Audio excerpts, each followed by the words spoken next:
Hi everyone, it's Gado once again. So in my last video, I talked about signs that will help you know if you are stuck in your career. And I promised that my next video was going to be addressing what to do if you find yourself in such situation. So I'm going to be sharing some steps on what to do to break free from a stagnant career.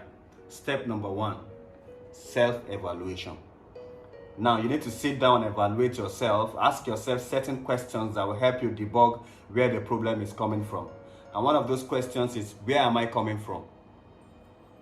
Where am I now? Where do I want to go? So this is addressing your past, your present, and your future desired state. What is my work style? Am I a loner? Am I a team player? Am I a collaborator? How do I rate my performance?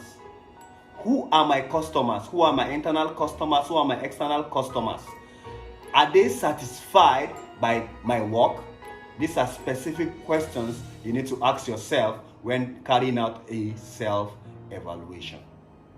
Step number 2, ask others to evaluate you. So just like you just evaluated yourself, you need also to get honest feedback from people who work closely with you, family members, friends, and acquaintances.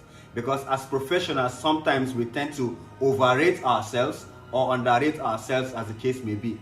Ask them to give you feedback on your work style. Ask them to give you feedback on how much effort you put in to satisfy your customers, and let them tell you if your customers are satisfied or not. Step number 3, you must understand the dynamics of your workplace. Whether you admit it or not, we cannot take out the place of subjectivity in performance management. Therefore, you must understand the culture of your work environment. You must understand who the key stakeholders are. You must understand who are the king makers, and you must understand what their priorities are. And you need to check yourself to ensure that your actions in the workplace, your work, is in alignment with the priorities of these key stakeholders. Because at the end of the day, the goal is to what? Achieve overall business priorities. And the priorities of these king makers and these key stakeholders is always the business priorities, as the case may be. This is very vital.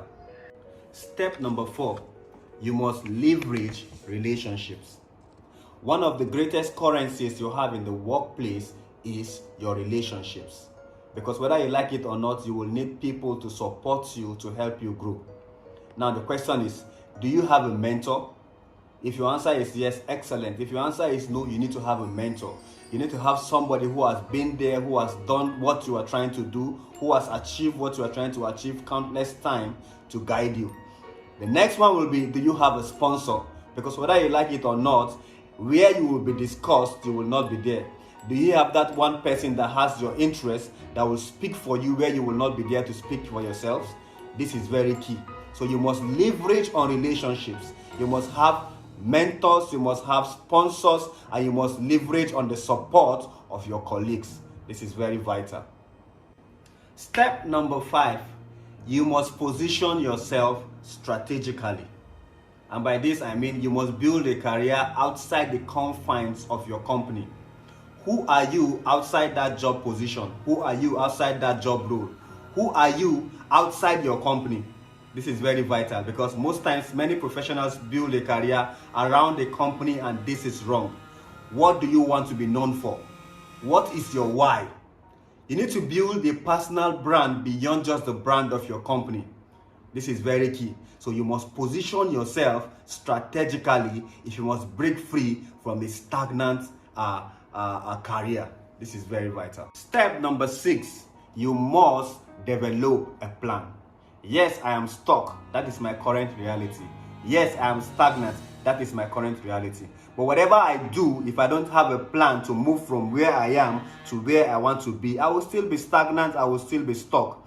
So I'm going to be breaking this developing a plan into 3 main categories. The first category will be target destination. The second category will be skill assessment. The third category will be action plan. Now let's talk about target destination. For target destination, you need to define where you want to be in the next 2 years, where you want to be in the next 5 years. What roles are you looking at? This is very vital. The next will be skill assessment. Now, for the roles you have defined for 2 years and for 5 years, what are the skill sets required to do well on those roles, right? Once you have defined the skill sets required to do well on those roles, now you come to check yourself. Against those skill sets you have defined to do well on those roles, how am I or where am I? This will help you discover what the gaps are. And once you discover these gaps, you are one step close to getting to this destination. Now, the third and final stage or category will be action plan. Now, I have the gaps.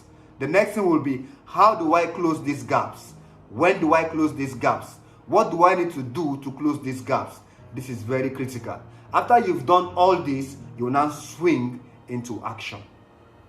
I believe these steps will help you break free from stagnation in your career.